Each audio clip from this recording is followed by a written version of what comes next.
I ever make it to Colorado, we'll holler at you, we get a beer or something. Let's do it. I got to figure out how to get there without my whole family tagging along. Hey, if you bring your whole family, the good news is my family can entertain your family. That's really that's actually a really good idea. And then our kids can just hang out and just like play Minecraft. All right. You ready to get started? Yeah, for sure. All right, let's do it.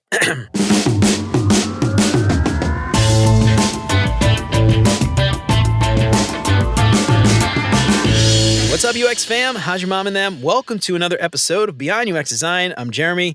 If you're new here, welcome to the show. I am super stoked to have you. And if you haven't done it already, please consider subscribing to the show wherever you listen to podcasts. And if you are regular here and you feel like you're getting something out of the show, I would really appreciate you leaving a 5-star review. That'll help me out so much more than you can imagine. This week's episode is brought to you by Jeff White and his UX Storytelling Toolkit. Now, lots of people talk about the importance of storytelling for UX designers, but Jeff brings actionable clarity to the concept and he shows you exactly how to do it. He breaks down different real-world scenarios like how to use different storytelling methods to present your work to clients and stakeholders, how to craft a better case study for your portfolio, and how to improve portfolio presentations for job interviews. And I love Jeff's approach to storytelling here. It's not your simple once upon a time kind of stuff. And since you're an amazing listener, and I know this course will help you out so much, I've partnered with Jeff to get everybody listening a 10% discount if you use the code BeyondUX when you check out. So head on over to beyonduxdesign.com/storytelling and use the code BeyondUX at checkout to get 10% off Jeff's storytelling course. So learn some incredible techniques to influence your team and advance your UX career. This week's audiobook recommendation is Measure What Matters: How Google, Bono, and the Gates Foundation Rock the World with OKRs by John Doerr.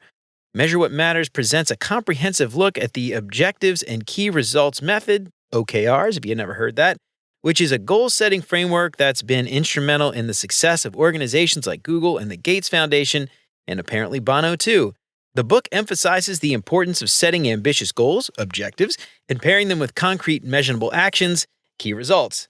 Doerr illustrates this through different case studies from both corporate and nonprofit sectors. He demonstrates how OKRs are adaptable and effective. He also stresses the role of leadership and organizational culture in nurturing an environment where OKRs can really thrive. This guide serves as both a practical manual and an inspirational narrative on driving organizational success and adaptability.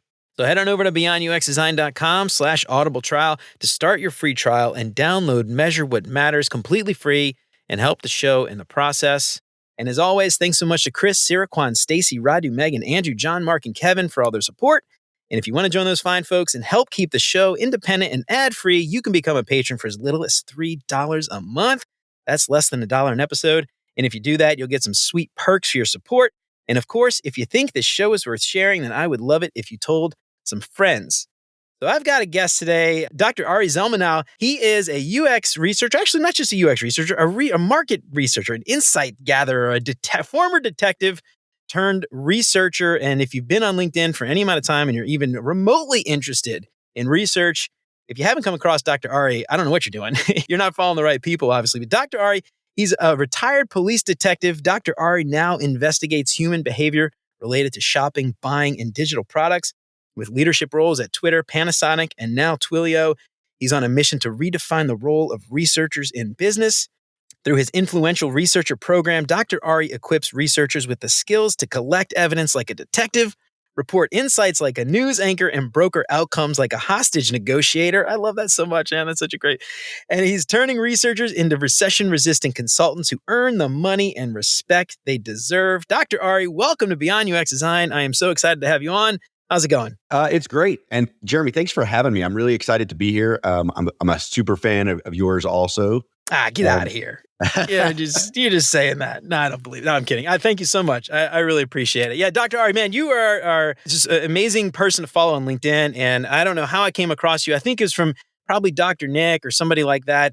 You were on Darren Hood's podcast. I think that's that might be how I actually came across you the first time.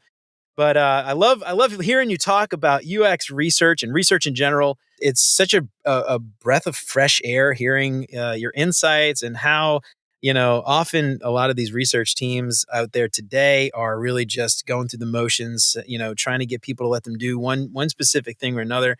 And your approach is wildly different. So I don't need to go too much in detail that. I want to let you do that. So before we get started today, you've got such an interesting backstory. former detective turned researcher, a doctorate too, as well, PhD. Tell me a little bit about that journey because that's such a fascinating journey. Yeah, so thanks. My backstory is kind of a non-traditional approach to entering the field of research. So, as you know, and many people know, I was a police detective for 10 years. I worked in an urban environment. So, if you seen things like The Wire or Yeah. Law and Order or NYPD Blue, that was my life. I solved all sorts of crimes, everything from aggravated assaults, robberies, financial crimes, homicides, all sorts of really interesting things. And I went back and I got my master's and ultimately my doctorate. And then I decided to enter the private sector. I did a little bit of work in organizational psychology for a few years, and I just didn't love it. And so what I ended up doing was making the pivot, and I landed a role in a large consumer packaged goods company leading like their qualitative insights specialty. So I was a subject matter expert in multicultural research, foresight and trends, new product innovation, cross category research. It was really fascinating. And I was working with really big brands. It was interesting.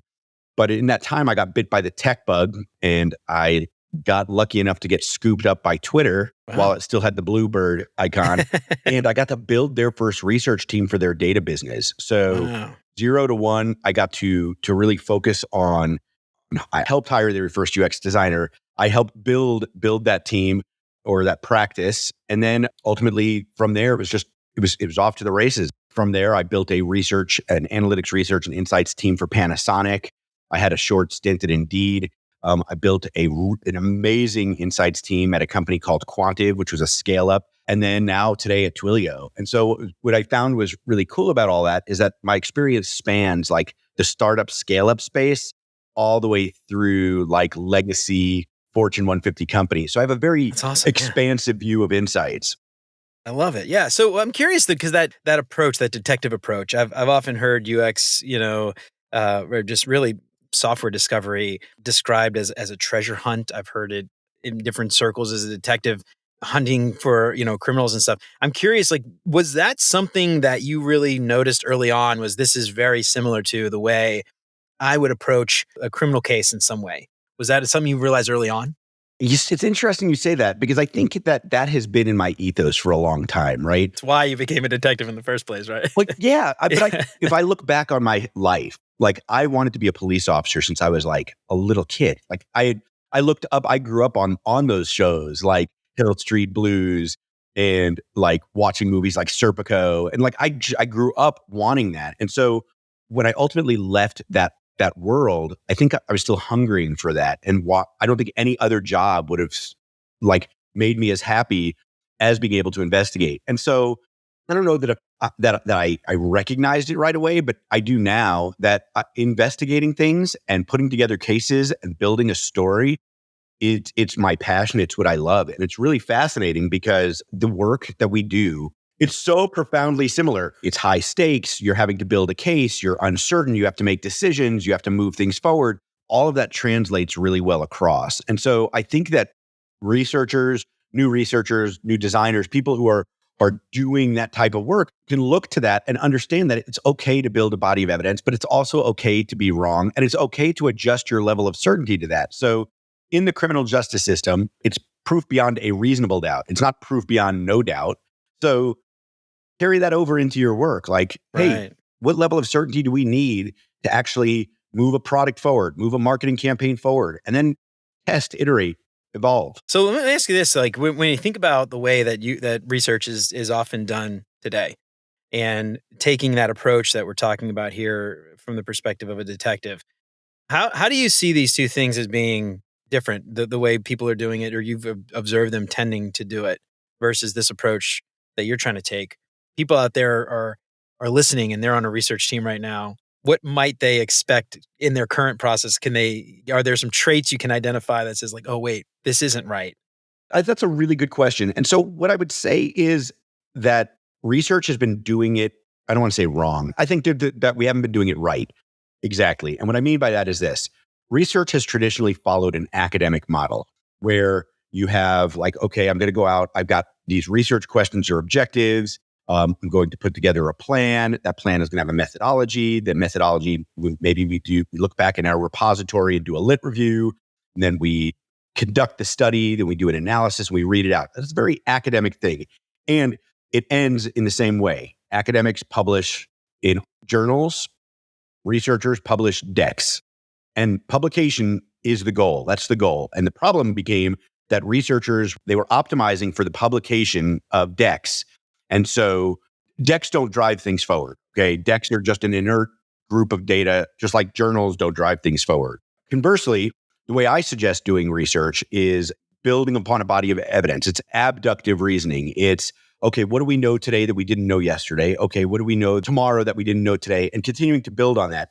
Where this becomes interesting, though, is that if you think about the complaints that people have with research, like if you listen to product managers, and you could see it, I saw it this week on LinkedIn, in fact, like people are saying, research slows down product development. And researchers like to say, no, it doesn't. I'm here to say, yes, it does. It absolutely does. That linear academic process slows product development down. And the problem is, or the solution that researchers came up with is, hey, we can make this agile. And what they did is they took that linear process and they shortened it. It's still a linear process. It's just short. Right. The problem is this. It's the fundamental problem that my method solves. When a product manager, a designer, a marketer, an executive asks, I wish I knew or I need to know, they don't need to know that in 6 weeks. They need to know that today. Right. And the problem is that research, because of the way it's built, it says, oh, we'll get you that answer. And then they disappear for 6 weeks. And we think we're happening really fast. We're like, oh, you need that? Well, we won't do it in 6 weeks now. Now we'll do it in 4. Right. Well, they still need the answer today. And what you're asking, what research is ultimately asking the team to do is, hey, stop product development, stop what you're doing, wait. Right. That's very expensive. And so we slow things down. First step is understanding the problem. Yeah. So in what I'm hearing you say too is it's trying to be more proactive versus reactive, right? It's saying we know what the business outcomes are. And this is sort of part of the problem I've seen with a lot of research teams is they're always seen as, the team that we can go to when we need to get an answer. But those research teams are often never given the opportunity to understand the problems in advance. Right. So that they can give an answer proactively. It's always, they're an afterthought, essentially, right? So what's kind of interesting hearing you talk about this is like, if you align the business outcomes and there's clarity and alignment across all the teams, the research team can know what those outcomes should be and have ideas on how to go find some of those answers before anyone comes and asks them about it. 100% should be yes. Being proactive and understanding like there are 5 things a business cares about, okay? Whether you're starting your career, whether you're a PhD transitioning, whether you're the most senior person, you need to know these 5 things. Businesses care about growth. They care about value for the business. They care about being adaptable. They care about mitigating risk, and they care about moving fast. All of those things are what matter. And so when you're thinking about the big picture and you're thinking about the projects you might work on, sure, you should be looking at objectives and key results or management by objectives, MBOs, or whatever method your team uses to plan either quarterly or annually. But you should also be thinking about those in the lens of those 5 things. And then you should be proactively seeking to answer questions. Problem is research waits for the question to be asked rather than answering the questions in anticipating that they're going to be asked. I have a program that I've been building that is really about research newsrooms or turning research into a newsroom. And why I bring that up now is think about a newsroom. Does a newsroom go out and poll everybody and say, what is the news you want to know today? Or do they report what's happening today? Right. Because that's what matters. Businesses give a shit about what's happening today. If you're asking, you're too late. You're too late. So let's talk a little bit about this idea of a newsroom. And one of the things that I think, and again, thinking about like the target audience, some of these people that are listening to the show are probably more junior. They probably can't change the overall process of how their teams function. And I'm curious, when it comes to this idea of a newsroom, what would be some things that people might be doing now that you think, like actual things they're doing, like you've seen people do this in the real world, that you feel like, God, this is you're messing up, man. You should be doing this other thing instead. Do you have some advice for some of those people doing that actual work? What would that be? What would that look like? I don't want to give away all your secrets in your course, but No, I will give away all my secrets here today. Insights for you, insights for you, That's insights right. for you. You get some insight. You get some insight. The first thing let's align on some things that I believe about researchers and those conduct research. First of all, I believe that research, there are 2 types of researchers primarily. There are surrogates and there are consultants. Surrogates are how research started today. So surrogates are the people that are hired because at teams like, we need usability testing. We need somebody to come in and do 30 interviews this month. We need somebody to launch a survey and bring back data. They are gatherers. They're very tech. They're like technicians. They'll execute on research. They might even analyze that and deliver that. And then there are the consultants. The consultants are those that are the consigliere to the business. They're the Tom Hagens to Don Corleone in The Godfather. I love that analogy. Or the right hand to the king or queen in Game of Thrones. They're the ones that give advice and counsel. Now, why this matters is because I believe that no matter what you're leveling as a researcher, even if you are a surrogate, you shouldn't just deliver data. You shouldn't just present insights. You should provide counsel through a point of view. You should have a point of view. You having a point of view doesn't mean that other people can't have a point of view. And other people's point of view doesn't mean that you shouldn't have a point of view. And just because you have a point of view doesn't mean that you're ramming that down everybody's throat and saying this is the only way. It's just saying, from the evidence, data, my perspective, this is my point of view. Now, understanding that is one. And then going back to your original question, one of the things that you need to think about is our job as researchers. The fundamental job we have is to take data and turn data into stories into strategies, and strategies into outcomes. It doesn't matter if you're leading the team or if you're brand new to research, your job is to take evidence and turn that into outcomes, focusing on the decision. So I teach a course that teaches people this. It's on interrogating evidence, obviously presenting like a news anchor, and then brokering outcomes like a hostage negotiator. It's because all three of those steps are necessary. Not one of them is sufficient. So what I would say is, yes, you might not be able to turn your whole team into a newsroom because you're a more junior researcher or you're new to the field, but you can turn yourself into a news reporter. And a tactical thing you could do today is yes, I'm not saying that everybody's going to be able to get rid of decks, but in addition to delivering your deck, deliver insights in a different way. Deliver it like news headlines. Deliver it in a way that people consume information. It won't surprise anybody on here that a majority of readers of the news only skim the headline. It also shouldn't surprise anybody here that people share the news without even reading it. So insights and the things that you're presenting in business are no different. You need to share in a way that people can get enough information to drive toward an outcome without having to go deeper, but still providing people the opportunity to go deep when they want to. And I would offer your audience a template that will show people how to do this. So I love that. So I'm just my brain's sort of turning, and I haven't been in any of your courses, so these might be some things that you advise. But when I think about this, there's different levels of companies, obviously, right? There's different sizes of companies. There's small teams with 5 or 10 people, little small startups. Everybody knows everybody. They're all in the same room and everybody talks all the time versus, thousands and thousands of employees where you might have, 1,000 software engineering team broken up over 15, 20 different products. Nobody ever talks. UX teams are siloed. Researchers are siloed, their own little thing. And when I think about newsroom, the first thing that comes to mind is like breaking news, right? Like, this is something we just got back from a research trip, found this thing out. I'm sharing it with everybody. That's the kind of thing I'm thinking about, like breaking news, like headlines, like a news ticker almost. So it's kind of interesting for me because like one of the things I've seen in large organizations is we've got individual products that in theory should work together, but don't often because of Conway's law. And so you've got your org structure building software around their org structure. Everybody's got different priorities, budgets, everything else. A research team on one product goes out and does a research trip, talks to customers, users, whatever, comes back and shares it with just that team. Yeah. But that insight is probably something that would be useful for everybody because users might be hopping back and forth between multiple applications in a suite. And so you're not sharing it with anybody because that's not, that's the other team across the wall, right? And I'm thinking about it as far as like having some way to blast this out, like a news blast, some kind of way to share that as soon as you find it out, which is, another thing related to news. You don't wait 6 months to share the news. You share the news as it happens. Otherwise it's irrelevant, right? So it's cool you bring that up, because one of the things that I put on this top line, I called it top line, and the webinar was a few weeks ago, and it addressed those issues. We're going to hold another one because it was such a resounding success. But putting that aside, what was interesting is exactly what you say.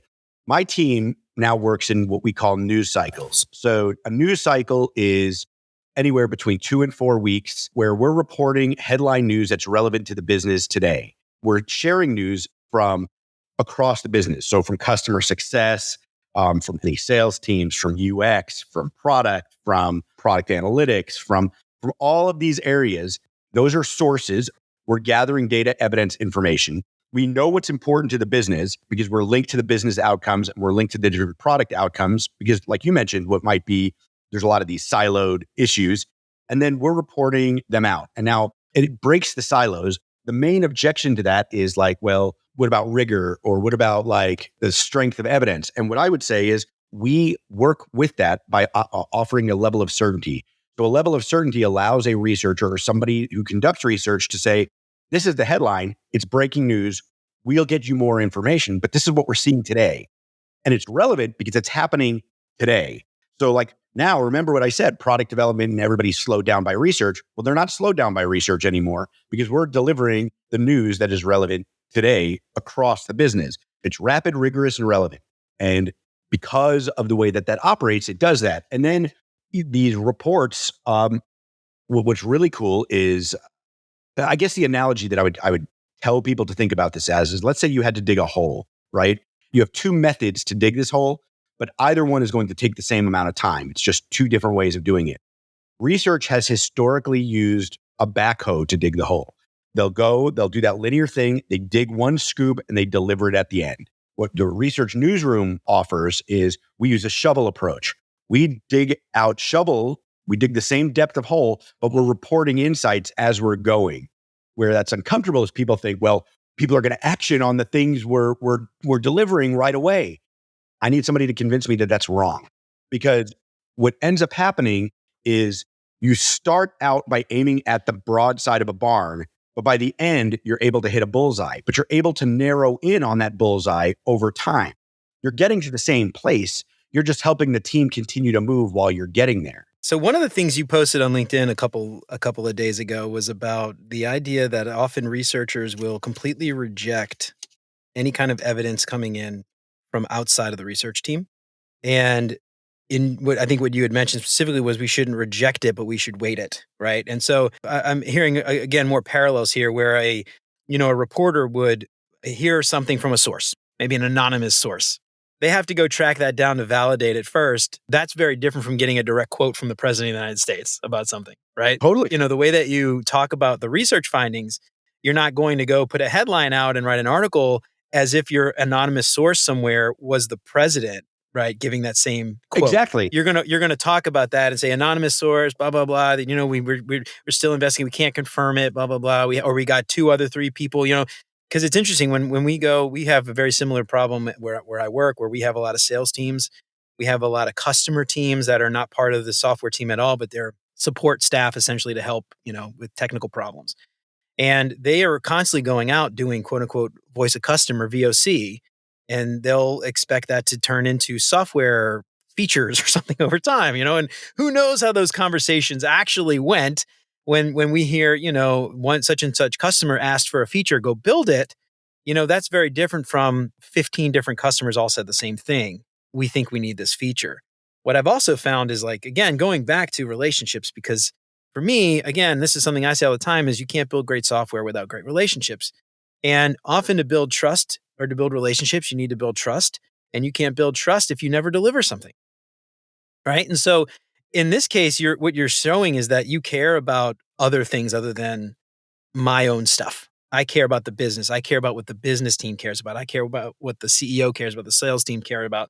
And I'm helping to deliver something for them versus we can't do that way. That's not the right way to do it. That's not quote unquote right UX or, whatever it is. And you show that you're adaptable and you're flexible and you're willing to be a team player versus, really only caring only about your practice versus the company. Interesting you say that, because I think there's one thing I want to unpack there before we go back. Well, 2 things. One is Yes, you want to corroborate facts. So the first thing I would say is when you're delivering your top line news report, we use 4 levels of certainty. There's very likely, which is like proof beyond a reasonable doubt in court. There's more likely than not, which is like a preponderance of the evidence. It's 50% plus 1. There's less likely than not, which means that, well, we're not quite there, but like there's some evidence here. And then there's low. And that allows us the latitude to say, okay, there's some really strong evidence of something, or if maybe it's a usability issue and you're like, oh, we're going to A/B test this anyway, but we have some evidence to suggest a direction to go. Okay, cool. Well, we have a low level of certainty, but the business might have a risk profile that accepts a low level of certainty because they're going to test it anyway. Whereas if you're going to change your entire company's brand and it's a multi-billion dollar decision, probably going to want proof beyond a reasonable doubt that it's not going to impact your business. That's how that works. The second part that you made a good point about is this idea of corroboration.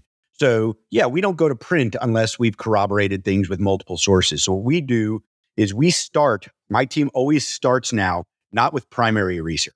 Research teams historically, when they confronted with the research question, they start thinking about what interviews, what survey, what observation technique, like they're thinking about what research needs to be done to answer the question. My team starts from what's the issue?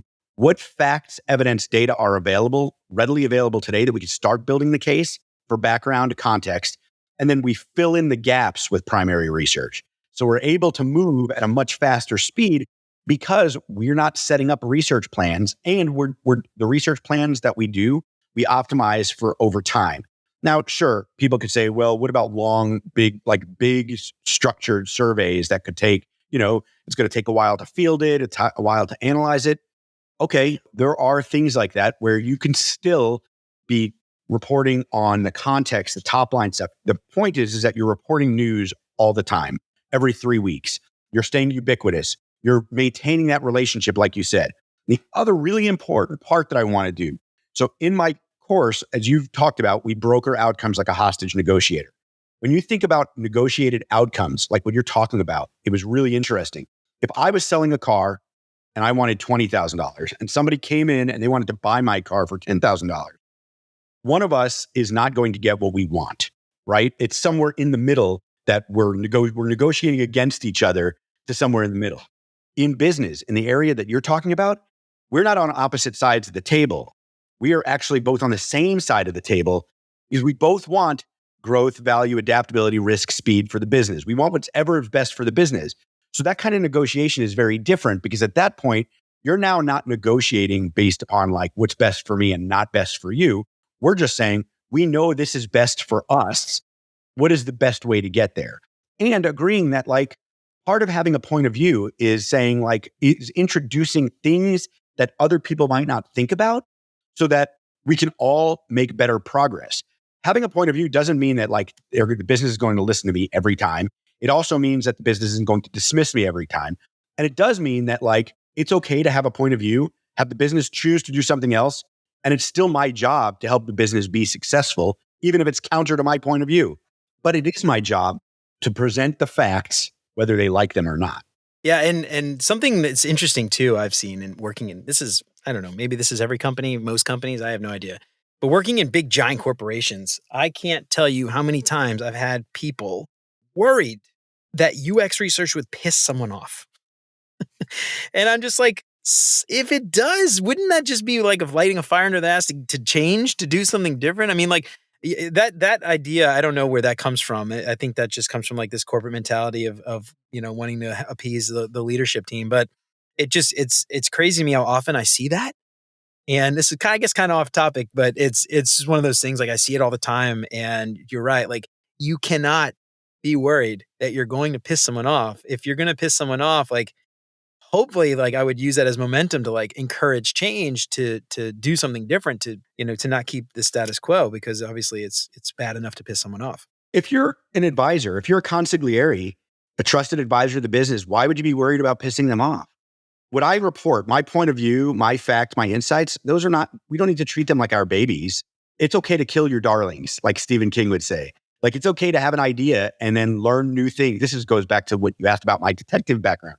It's okay to learn different things and change your mind. I think researchers have historically felt like, well, I changed my mind. It weakens my position because now people don't see me as like this evidence expert. And the reality is science is all about experimenting and being open to change and saying, Yeah. oh, we learned something new. This theory is wrong. It's very, very important to establish a truth through a trail of evidence toward an outcome. It's detective work 101. We're looking to get a case closed. Sometimes a suspect isn't a suspect. Like they're a suspect until they're not. And it's okay to have somebody who you think is a suspect and find out that they're not a suspect. In fact, you want to do that. You want to understand the pertinent positives and negatives. And if you look at the way research has measured itself, it is really put itself in a corner. How researchers like to say that they're having an impact is look at all the work that we're doing that is on a product roadmap. Look at all the work that is driving outcomes. And my question to them is, how do you account for the work that says we shouldn't do something? Yeah. When we said no, because they're not doing that. We, in the newsroom approach, we've developed a method to account for that. Oh, I love it. But that's just as important. Like if I say, hey, I told the business not to do something, they didn't do it, and they saved a couple $1 million. Isn't that worthy? But the problem is that's not accounted for. And going back to how I started this, researchers have indexed for shipping decks. They ship a deck, they move on to the next project. What we had last week at work, where I work, is one of my researchers did a top line report on a report they did 6 months ago. So the headlines 6 months ago were relevant. They died down, and now they're relevant again. So we're surfacing those headlines again so that the business does it. What I have seen in the numbers, and track it in your businesses, and you'll see the same thing. When you deliver a research report, if you have Google, you can track those metrics. If you have SharePoint, you can track those metrics. You can see who's opening your stuff. Now, here's what's cool. When you ship a research report, you go do a readout, which many people do, you're going to notice the day you deliver it, and maybe 2 to 3 days after, maybe up to a week after, you're going to see readership. It'll spike really quickly after your readout, and then it's going to drop. And then if you look at the 6 weeks after, it's almost zero. In fact, the opens of that will be you. Yeah. So it's gone. Meaning that the numbers show that when you deliver news, deliver a research report, deliver facts, evidence, insights, points of view, they're transient. And the only way to resurface those is for you to actively resurface them. This is something you can do as a researcher, regardless of your level. Whether you're working on tactical projects, working on longer term business projects. What I think is funny is this argument of tactical versus strategic research. That is the most bullshit argument I've ever heard. All research is strategic. Strategy is helping the business focus on what to do next. That's strategy defined. Even a usability study is strategic. It's telling the business what to do next, just not doing it for business leadership. It's doing it for a specific team. So what I'm suggesting is all the work you're doing is important. It's all strategic, and it's how you deliver those insights and surface them. Here's what's also really cool. Let me ask you this. Go ahead. How many people do you think go and peruse and scour research repositories on a given day? Not on the UX team or on the UX team? I would argue both, but like let's start with not on a UX team. Zero. Absolutely Okay. none. Yeah. So let's start with that, because I don't think that research repositories are useless for teams, but I think they have limited value beyond a UX team. I was going to say the UX team would be the ones who do use it. Yeah. What our job is, if we're really adding value, this is the problem with research and UX today, and why you've seen these mass layoffs and these rifts that have impacted UX, is we haven't articulated our value. And if our value is to help the business make better decisions and create a better user experience that creates value for the business, we need to be the experts and own that. Opening up the doors to a repository and expecting people to come in and like rifle through that is ridiculous. They're not going to do it. Stakeholders, if you get nothing else from today, stakeholders want to know 3 things. And if you deliver these 3 things every time at the top of your presentation, not at the, don't bury it. Don't bury the lead. These 3 things, you'll be a head and shoulders above everybody else. They want to know, what do I need to know? Why does this matter? And what do I do with it? You deliver those 3 things at the top of your presentation before everything else. What do I need to know? Why does it matter? What do I do with this? you're going to be head and shoulders. And that's what stakeholders want. One thing that I'm really curious about here is we've talked a little bit about negotiating like a hostage negotiator. Let's talk about that a little bit. What does that actually mean for you? When, we kind of briefly touched on a minute ago when we talked about, going back and forth and negotiating something. But as a UX team or as a research team, how does a team negotiate like a hostage negotiator from your perspective? There's a few things here. One is to negotiate like a hostage negotiator means to have an outcome, a favorable outcome for the business as a whole. That's it. I mean, in simple terms, that's what it means. And how you manifest that, how you bring that into reality, is by recognizing that, like, yes, there are different stakeholders. Yes, there are different interests, but all of us are driving toward the same thing. And so, how can we focus the conversations on the right thing? So there are three types of arguments, right? There's arguments of blame, which would be like your wife saying, Jeremy, why did you leave the toilet seat up last night? Happens all the time. Yeah. There's no answer, Jeremy, you could give that is going to satisfy that question. Yeah, right. Yeah. The second one, so that's an argument of blame. There's an argument of value, which is, Jeremy, what kind of husband leaves the toilet seat up? You can see where that goes. There's no answer. That's the arguments of the day, like the argument, the political arguments, like that we see that are so polarizing. And then there's the third type of argument, which is the one that we really want to get our teams to when we're negotiating. And this is arguments of decisions. Hey, Jeremy, what can we do in the future to get you to put the toilet seat down? It's a much more constructive conversation there. Well, look, now we're working on solutions and we're not working on things that we can't change. So let me put this into research terms so that people can see, because we're not talking about you or I in the toilet. Jeremy, why did you only do 6 interviews for this project? Jeremy, what kind of researcher only uses qualitative data to form this? Hey, Jeremy, knowing that we only have 6 interviews, or not even, I wouldn't even use only. Jeremy, knowing that we have 6 interviews for this, what are we going to do to move forward? And that is negotiating an outcome, because when you do that, all of a sudden what you're going to see is all the conversations are focused on solving a problem, solving the joint and shared problem that you guys have, rather than sharing, like discussing and breaking into focus groups about what we did. What also is remarkable and what will happen with that is, okay, I'm going to give everybody a little peek behind in the influential research. Watch out. Rhetoric has existed for thousands of years. Aristotle did a great job putting that together. There are really 3 keys to that, right? There's logos, which is an appeal to logic. There's pathos, which is an appeal to emotion. And there's ethos, which is an appeal to credibility. By focusing arguments on the future, you are now making yourself you're building trust and confidence, because now nobody's attacking your methods. Nobody's looking back at like the methodology. They're they're treating you like a team member, a peer in solving a problem. It is a necessary function to be an influential consultant to have credibility. Otherwise, it won't happen.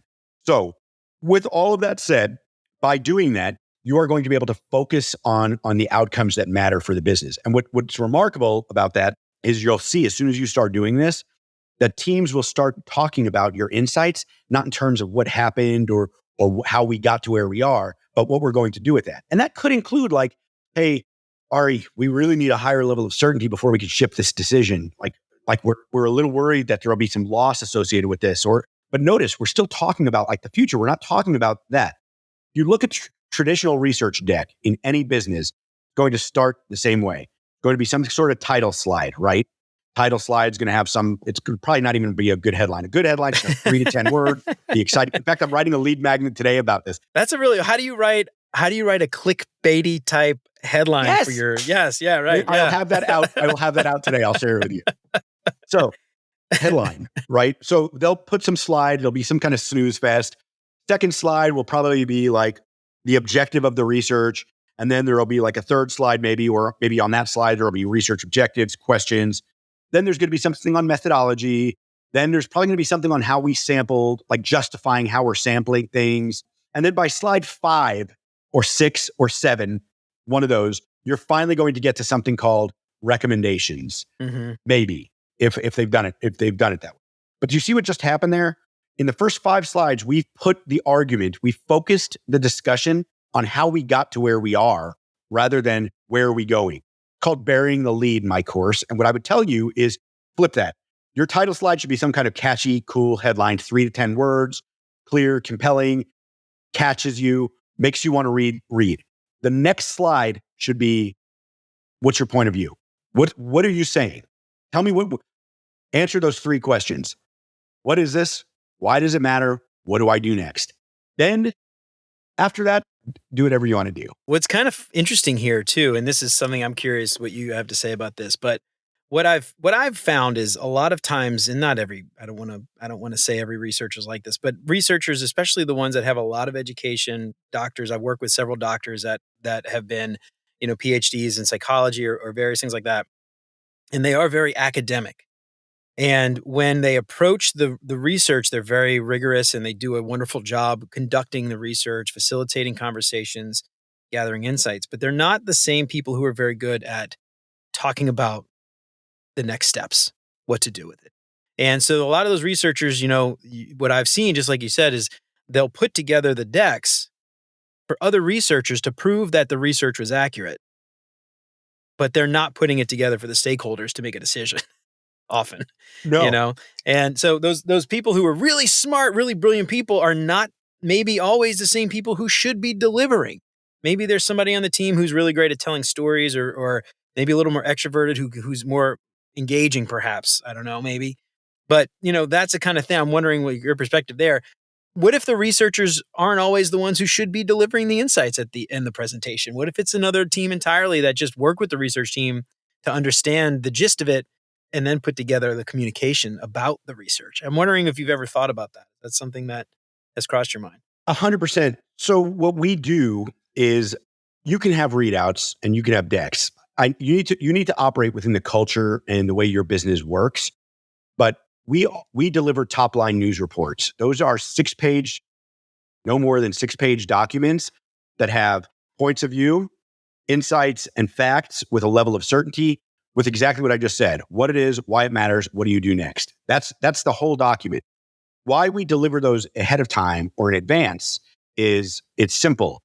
We are giving you what you need to know, why it matters in the moment it matters, because that we know you're going to consume that. When people go to a readout, I can even tell you when I go to readouts, by 40 minutes in, do you think you've still got my attention? I mean, really? Yeah, right. If I'm right, interested in the topic. Yeah. It's 40 minutes, man. That's crazy. So how you deliver that matters. And the order in which you deliver that matters. Now, you should give people provenance or the ability to go deeper. You should attribute to external sources, and people like UXers or product managers or people who are in the weeds with the project will go deeper. That's okay. And guess what? They can look at the evidence and come to some different conclusions. Guess what? That's okay. That does not eliminate my point of view. It just is giving you a different point of view from that. So many people here will have been reading over time that Amazon went to this memo approach. They got rid of PowerPoint decks. Jeff Bezos came to this idea of a 6-page memo that they present in meetings instead of decks. Here's what's fascinating, and I'm going to tell you why it matters. When Jeff Bezos sent out these when this team sends out these memos, right? They go to the meeting. He allows for 15 minutes at the beginning of the meeting for people to read the memo. Why would you need to do that if people are going to read the memo before the meeting? It's because they won't. He recognized that they won't do that, and he had to box off time to make sure that they had time to do it. This is why these top-line reports are important. You need to deliver something that people are going to read, have enough context coming into the meeting. If you read my top-line news reports, came into that meeting and never read beyond it, you would know what's happening, why it matters, and what we're doing next. You could choose to go deeper, but you have enough context to now participate. That is why you deliver that way. Now, I am not a huge fan of delivering beyond that. I'm not a huge fan of wasting time in readout meetings. And I'm also not a huge fan of decks anymore because I don't think they serve the purpose. I don't think they serve a purpose. I think that they're a historical thing. It's the proverbial, we've always done it this way. Yeah. Now, see, here's an interesting thing to think about when it comes to acting like a news agency, though, right? A news agency, CNN, right? They're investing a lot of money on flashy graphics, on things to put on the screen to grab your attention. It's not just a person standing there delivering the news from a piece of paper, right? Exactly. There's a lot of things that are happening. And so what's kind of interesting here is it's not necessarily that you shouldn't have a deck. It's what's on the deck. Are you filling the deck with 1,000 bullet points or high key, high level? We need to build this, this is an urgent matter. This is blah, blah, blah, and it's sort of like the headlines could, but just some kind of graphics or something that's visually, you know, captivating perhaps to grab that attention for the 15, 20 minutes of the meeting, because you shouldn't be doing, even CNN. Think about this. Like, how often does CNN spend 45 minutes talking about a single thing? I mean, even when those programs that are an hour long, they're talking about 15 different things in that hour long program. So you're driving the point home. The point of a deck is to present something that's visually appealing. So you shouldn't have any words on your slides. It should be really cool visuals and graphics and no talking points. But that means that when you deliver the deck after the meeting without the talking points, if you're not delivering it in a video, people are going to have no idea what the context is or anything else, which is why the top line serves a purpose. But let's flip that for a second and go into like written news. You went to the New York Times' site, or if you're, I don't want to be unbalanced here, or like any kind of written news, Fox News' site, or Axios, or Politico, or anything, you're going to notice that they're all based on headline, blurb, and then you can dig into the story. And then as you read the story, you're going to see that the most important shit is up at the top, and by the end, and they know that most people never make it past the first page. No, people generally won't read much past like the first few paragraphs. They know this. That's written. So to your point, the number one thing you have to remember is you want to capture and engage your audience and give them what they need to know first. First, you can always provide context and depth later, but you could do it in an appendix. You could do it any other way.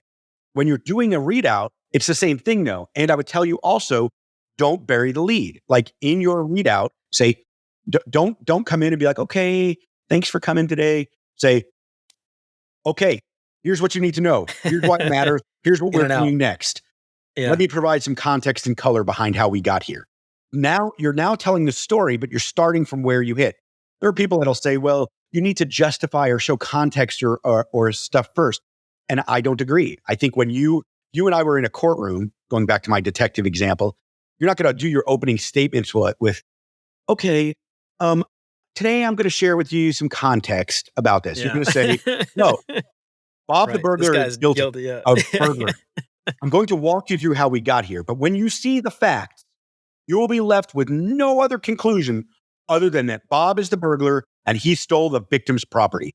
And you will come back with a guilty verdict. Boom. Do you see how that? Yeah. I mean, that's powerful shit right there. Yeah. Well, it's what I actually have started to do too is I try to do like you're suggesting and avoid all of the stuff that most people in the room probably don't care about. And I will include it as an appendix or something, right? And so you want to see the method? It's in there. I'll send you a link. We don't have to talk about it right now because most people in this room probably don't care. But, if that really changes your mind, yes, I can assure you that we did due diligence. We did it, blah, blah, blah, rigorous and all that stuff. And I can send you the link if you want to see all the stuff we did. I'll show you the raw notes, anonymized, if that was something that's important. And, whatever, boom, and what are you going to, how you can't keep like fighting with people. It's like if they're looking for a reason to reject your outcome, your opinion, your point of view, right? Like, I don't think that validating it with all of the stuff you did is really going to make a difference anyway, because there's probably some political thing going on there, right? Especially in large orgs where someone has an agenda. Well, put that into context, right? Two things. One is if you put how you've made the sausage up front for debate and discussion, that becomes the point of argument. But you've done it. You've introduced it. It's on you to do that. Yeah. And the second thing is this. Everybody should understand this. If anybody is coming into your readout and they're saying, I don't agree with your methods, I don't agree with how, like, facts, like, I don't agree with your sample size, I think that we needed to go quantitative. Those are all confirmation bias questions or issues, not questions, issues. Here's why. Nobody is going to come to a study with a readout they believe in and start challenging the methods. Nobody. 100% of the time, that will not happen. Nobody's going to come in and be like, I totally agree with what Jeremy's saying, but his methods are flawed. They're going to come in and be like, yeah, this totally validates exactly what they're going to use that word too. This totally validates our thinking. The only time people challenge your methods or how you got there is because of confirmation bias. So by you, the researcher or person conducting research, putting that up front, you have now just made your job exponentially harder. Instead, going back to what I said, you want to focus on the arguments of decision. In fact, I've been in readouts where a stakeholder is working with somebody on my team, and they're like, well, they start asking about like the method. We redirect it. It's negotiating the outcome. It's okay, cool. Let's talk about what we're going to do with this going forward. What we're finding is that the discussions that we're having about research and how research applies to solve specific UX, product, or other problems is now being integrated into like the thinking, but it's never like we're not having discussions and arguments about the quality or rigor of research. It's what are we doing with the research we have? One of the other things too that I've found, and this is all depends on the stakeholders and whether or not I actually have never been in a report out where any stakeholder has ever questioned the methods, because I don't even think they know the methods to begin with to even question. It's often some other person who maybe a data scientist or somebody like that who probably isn't really a decision maker anyway, who's going to question some of those methods, So I've never really run into that specifically, but I would say that just thinking about this, like one benefit of that conversation is that's a great opportunity to start a relationship to say, okay, maybe we can work together next time on our methods and you can help, participate in this to help us get to a better and more, I don't know, whatever you want to call it. I don't want to call it inclusive outcome, but we could build a relationship, be more collaborative in the future. Not to say we're going to like let them make all the decisions by any means, but I think it's an opportunity if they care that much to maybe pull them in so that you get the IKEA effect where they feel like they're helping build something. So next time they're not going to push against it because they were a part of the decision-making process. The problem I have with that is that it then kind of repositions them, somebody without, like if you are a researcher and you have expertise in a space, you're basically saying that, oh, okay, somebody with less expertise is going to give me guidance or direction on this. It'd be like going to the doctor, a cardiologist, and having them like run some tests and you'd be like, yeah, and you're not a physician, like, or I'm not a physician. Yeah. And be like, so I'd like to, second opinion, or a cardiologist even, and like start questioning like their testing and their methodology and all of that. I want you to, I want to participate in my healthcare, but I also want to know that, and I'm not talking about like my treatment plan or what we're going to do in the future, but like saying, well, how did you run that blood test? Or were the EKG pads in the exact right spot? Those types of things seem better suited for an expert. That said, though, in negotiating outcomes, you're absolutely right. This is the other problem that I think research has had over time is that they go off into that linear process. So they get the research objectives and questions. They'll ask stakeholders, what don't you know? And they'll want to fill in the gap of all that. And then they kind of go off and do research. And sure, they'll be like, well, we take people along. We invite them to the interviews. Okay, sure. And I bet you like less than 20% of people in most cases come to those interviews that are invited. I'm guessing. But in my experience, it's been far less than that. You might have some people come in the beginning. We've done some foundational research in my career, like interesting stuff, and I could count on one hand the number of product managers that raised their hand and wanted to come to all the interviews. In fact, none wanted to come to all the interviews. Wow. Okay. And so I say that because, yes, I want to take people along for the ride, but it's how you take them along for the ride that matters also. If you're also, remember, you need to deliver it in the same way. Like what matters, like what it is, why it matters, what am I going to do with it?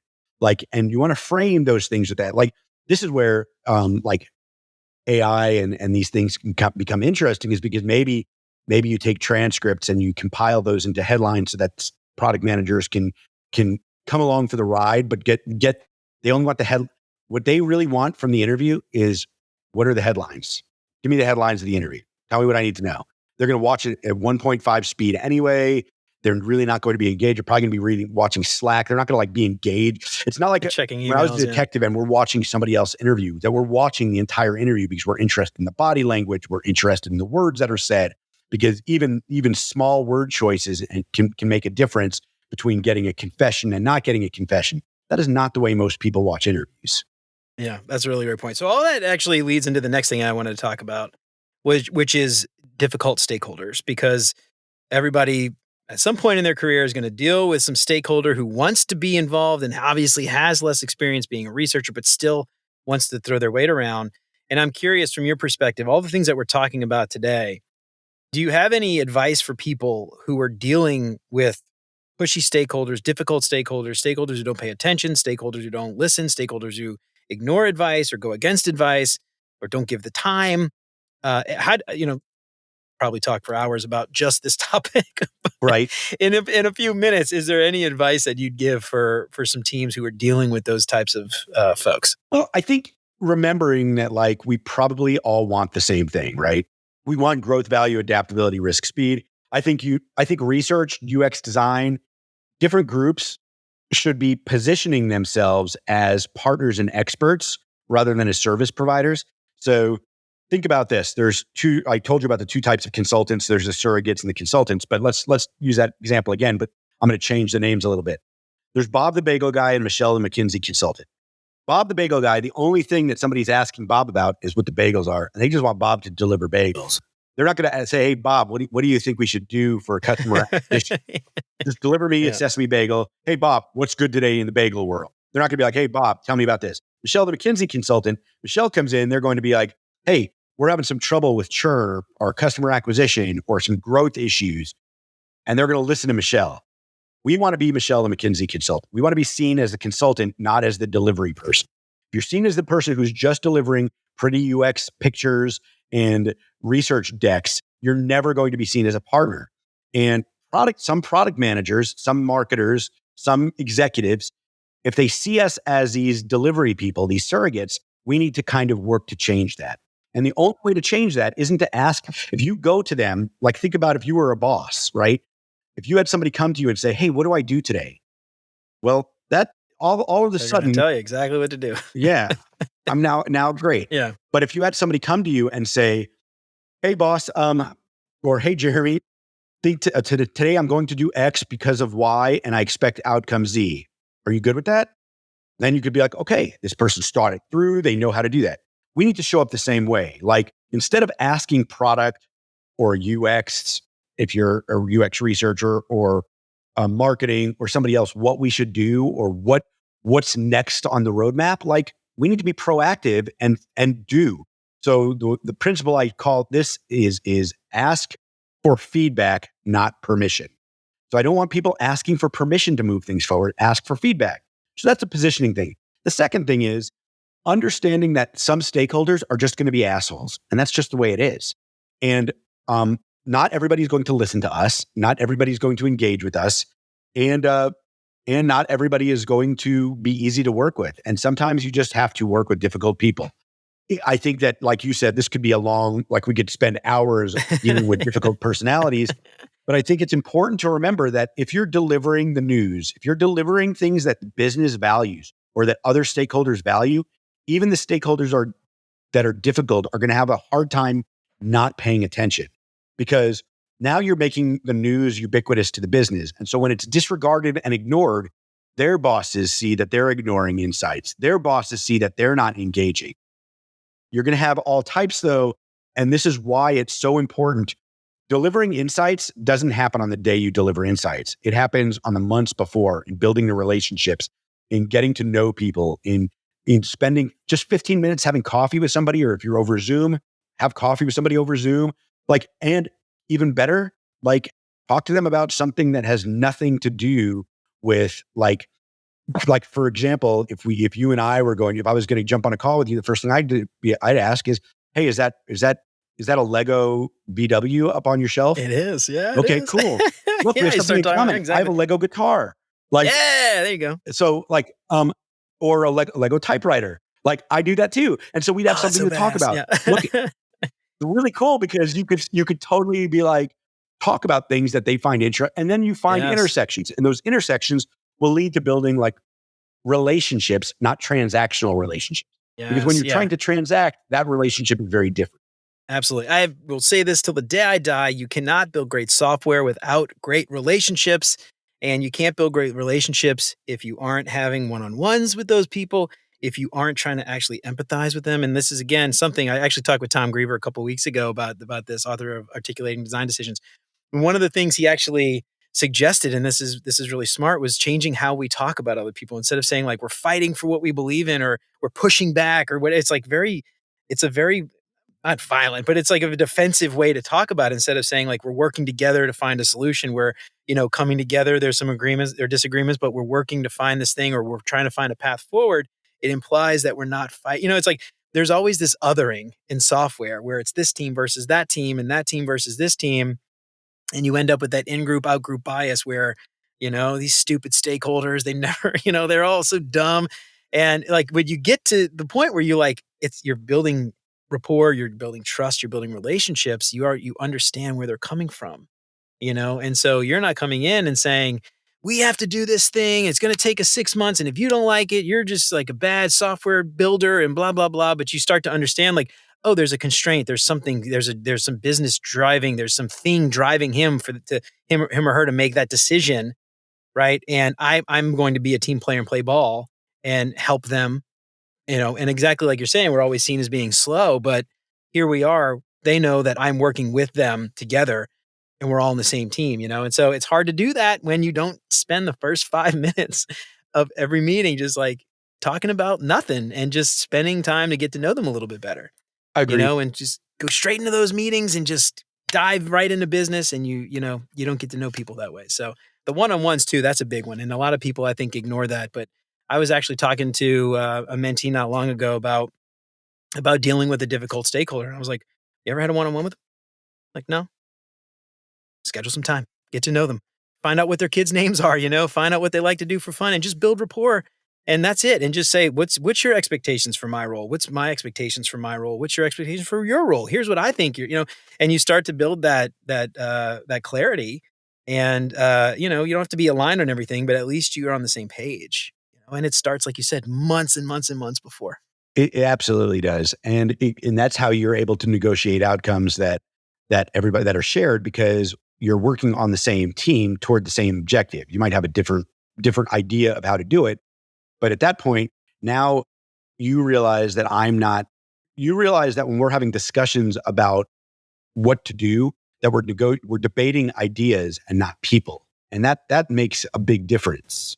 It's what's really cool, like and I'm just thinking about this too, going back to that building rapport, when hostage negotiators call hostage, they're like, the first thing they say, can I get you something? What do you need? Like, at least that's what I've seen in movies. I've never been a part of this in real life, but it's like they try to build a friendly rapport with these, people who are holding whomever hostage, which I know we said is, maybe a little too violent, whatever for Tom. But anyway, but the point is like when they start that conversation, like, what can I get for you? What can, and you're working to build that trust and that friendly rapport up, it's kind of, anyway, I just kind of thought of that. I don't know if that's real or if that's just crap they do in movies, but I've seen it on TV, so it must be true. It must be true. All right, Dr. Ari, before we get out of here, I've got some questions I want to ask you, but before we jump into those questions, anything else that we didn't get a chance to cover today, talking about turning evidence into outcomes, that we didn't get a chance to talk about? Anything you want to add before we hop into those little questions to help our listeners get to know you a little bit better? No, I think it's just to remember that if you want to be an influential researcher and you want to be seen as a consigliere, the right hand to business leadership, you need to remember that our job as people who conduct or interact or deal with research is that it's our job. We're the experts in interrogating evidence. So notice I didn't say collect. That's purposeful. It's not our job to go out and collect all the evidence. It's to interrogate evidence that's collected. It's then, how do we report the things we've learned, the things that are important to the business in a way that is captivating and that inspiring and makes the business move? And then brokering outcomes. All of that, all the first two are for naught if we're not driving toward outcomes. So interrogate evidence like a detective, report insights like a news anchor, broker outcomes like a hostage negotiator. And when you do that, you're going to find that you will not only become more influential, but the businesses that we serve will have better outcomes. And that is just better for all. All right. And before we hop in those questions, why don't you give yourself a plug, all the stuff you got going on, influential researcher? Where can people find you? How can people sign up? All that stuff. Yeah, thank you. So obviously, always can find me on LinkedIn, where I post daily. I'd like to say less than daily, but daily, at least daily. Sometimes more than, if I get something spicy, more than daily. But I digress. You could also, I run an awesome course called The Influential Researcher. It's highly rated. People have just great, great feedback on that. It's a cohort-based course, so you get to work in a small group with people as we work through the 3 steps: interrogating evidence, reporting stories, and brokering outcomes. You can get on my list to get that. Go to influentialresearcher.com and I will notify you of that. If you do that, you get a free communication template that I designed. It's I give you a code for that. And those are the best ways. I'm also developing a supplemental product called Top Line News that helps business report not just the news internally for the business, but why it matters and how to respond. And that'll be coming out in the next coming months as well. All right, awesome. Well, everybody out there, check out Dr. Ari. Definitely connect with him on LinkedIn. Follow him on LinkedIn because he's got some fantastic insights. Some of them are spicy takes, some are hot takes, but I think most of them, if you find them to be hot takes, you're probably doing something wrong, I think. So, all right. Well, I've got a few questions that I like to ask all of my guests before we get them out of here to help all our listeners get to know you a little bit better. Are you ready? I am ready. All right, let's do it. What is your favorite non-design book? Animal Farm by George Orwell, because I think it is reflective of the way the world works, that people start with really good intentions and wanting to do the right thing, and then they turn into the corrupt and broken system that they were trying to overturn in the first place. And it's amazing how books written that long ago are so relevant still today. Orwell was amazing at that. 1984. Oh my God, it's so Animal good. Farm. Just fantastic. Yeah, I read 1984 in high school, I think it was, and you read it and you're like, oh, aliens invade, and then you start to think about, oh, it's like an anti-colonialist critique of the British Empire, and I'm like, holy crap, they're right, Anyway, So George good. Orwell is amazing. All right, what is your favorite non-design podcast? Yours. And I'm just gonna leave it Get there. out of here! It's not. I said non-design. Yeah, so I don't really listen to podcasts that aren't focused. Like so to be fair, I'm a very visual person. So like if my preferred format for anything is written, which is funny because I've tried to make videos and stuff, and I just like to write and I like to read.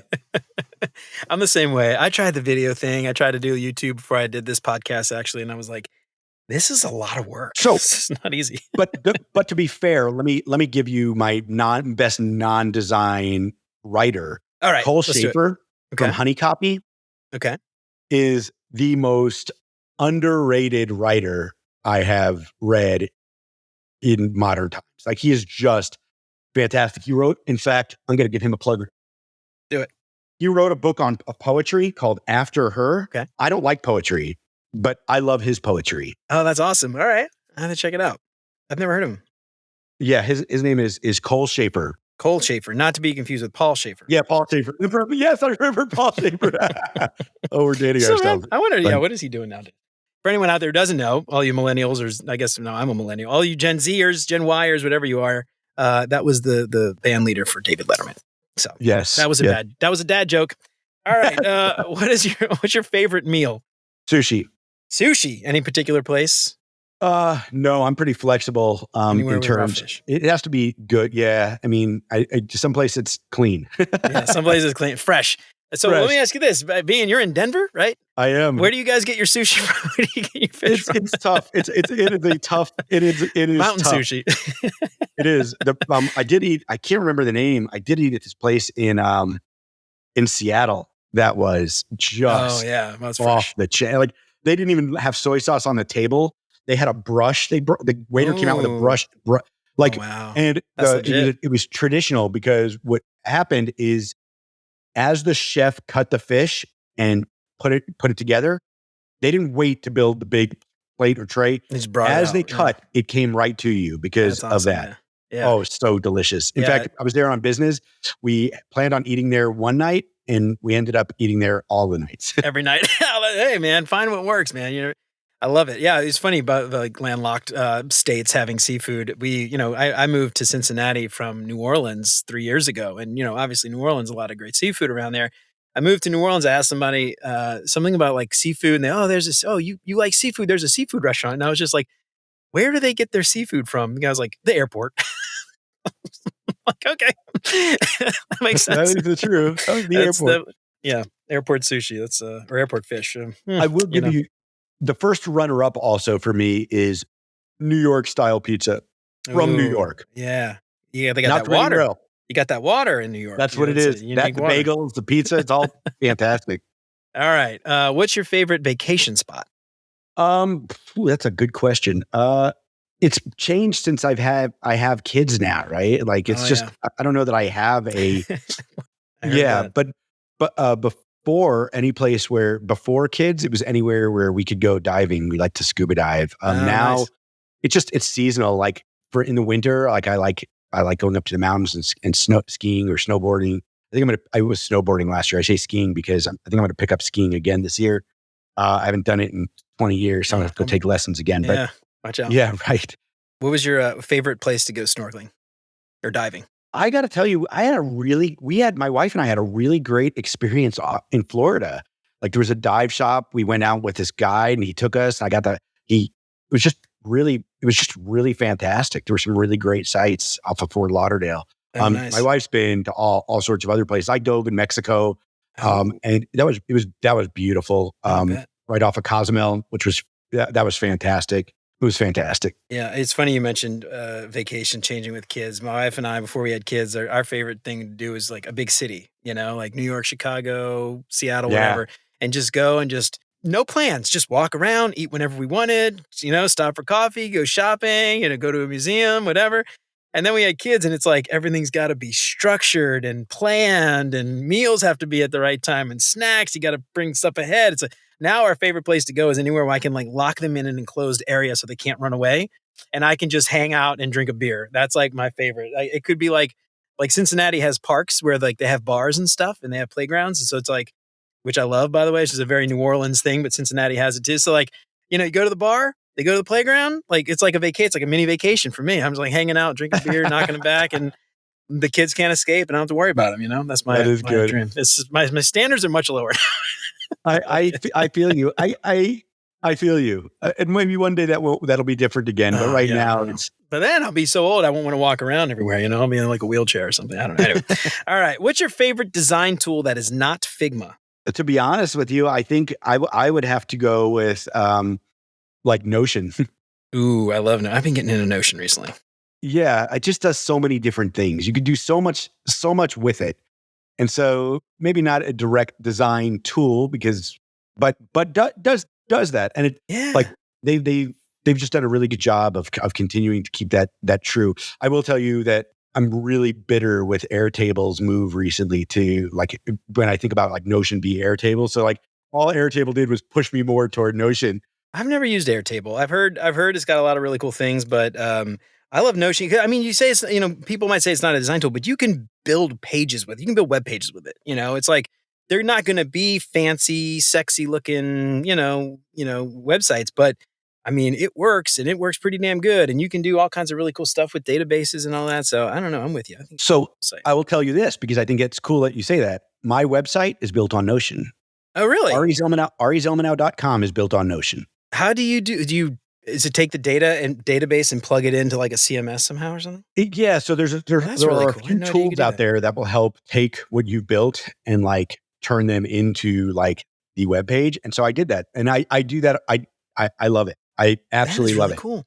And so like It's and it nice. integrates with like so there's a pop up that you could join my email list. I use Tally to do that, but Notion works good enough. And what I really like about it is I didn't need to learn like some fancy website building like tool, and I Mhm. wasn't trying to be overly like you to your point. I didn't want it to be flashy. I didn't want a Yeah. bunch of images. I wanted it to be, what do you need to know? Yeah. Why do you need to know it? What do we do next? Eating your own dog food. I love it. I love to hear it. All right, Dr. Ari. Well, that's everything I've got for today. Before we get out of here, one last time, let's tell everybody where we can find you. Give yourself a plug one more time. So, arizelmanow.com, the website built upon Notion, is a great place. Influentialresearcher.com also will get you a free template and a path onto my list where I will keep you updated of future cohorts, but where I write weekly on how to be the right hand to the businesses we serve. So you too can be the consigliere to Mhm. your version of Don Corleone. Yeah, you're right. There you go. And just make sure the one important thing is to bring them cannolis if you want to really. That's If the you want, key. that's the key. Bring a good cannoli, fresh cannoli. None of that soggy crap. It got to be fresh, crunchy cannoli. Well, all right, y'all. That's it for Dr. Ari and me for today. I hope we helped to shed a little bit of light on how you can take your research findings and turn them from a mundane, boring report out to something engaging that stakeholders will care about and actually want to pay attention to. And I'm curious, have you ever tried any of these techniques? Have you tried one versus the other, done a bit of experimentation? Has it worked out well for you? I'm really curious. Let me know what you think on LinkedIn or shoot me an email at hello@beyonduxdesign.com. I would love to hear from you. If you like what you heard today, don't forget to subscribe wherever you listen to podcasts. And if you feel like you're getting something out of the show, I would love it if you left a 5-star review. That would help me out so much more than you can imagine. And if you know anybody who might find any of this stuff useful, why don't you tell them about it? That would be fantastic. If you want to help keep the show independent and ad-free, check out all those Patreon sponsorship packages at beyonduxdesign.com/support. You can join Chris, Siraquan, Stacy, Radu, Megan, Andrew, John, Mark, and Kevin by supporting the show for as little as $3 a month. And there's some awesome perks like that badass holographic Beyond UX design sticker. You can get a shout out on the show every week. There's even a package to meet with me for 30 minutes every month. Don't forget to head on over to beyonduxdesign.com/audible trial to download Measure What Matters by John Doerr. Sign up for a free 30-day Audible trial, cancel at any time, and the book is yours to keep forever. And in case you forgot, I've partnered with Audible.com, so anytime you sign up for a free trial, you'll help support the show. There's no obligation. You can cancel anytime, and the audiobook is yours to keep forever. So get a free audiobook on me and help support the show. Do yourself a favor and head on over to beyonduxdesign.com/storytelling and use the promo code BeyondUX at checkout to get 10% off Jeff White's Storytelling Toolkit.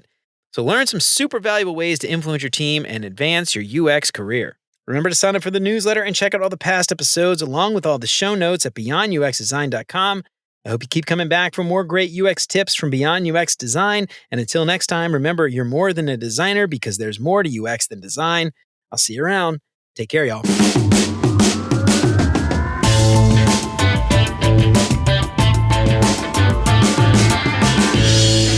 Man, why am I having such a hard time today? Did you get your coffee today? I did. I'm in the middle of it. It's awesome. I'm going to start back. It's all good.